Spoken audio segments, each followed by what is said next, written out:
রব্বুল আলামিন বলছেন নবীর মারফত দিয়ে ঘোষণা করেছেন যে বিগত দিন বেলা 12টার আগ পর্যন্ত আমার বান্দারা যখন আমার কাছে কিছু চায় তখন আমি তার আশা আকাঙ্ক্ষা মনের বাসনা চাহিদা কাঙ্ক্ষিত লক্ষ্যে আমি পৌঁছে দিয়ে আমি এটা মঞ্জুর কবুল একসেপ্ট করে নিই। এটা সে কবুলটা হলো সে কবুল একবারে জান্নাত দেওয়া পর্যন্ত।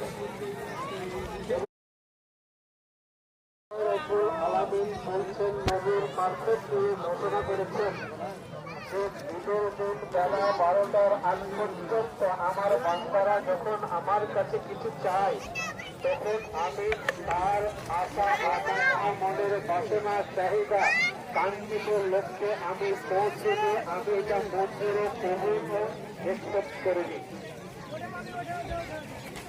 এটা সে কবুলটা হলো সে কবুল একবারে জান্নাত দেওয়া পর্যন্ত।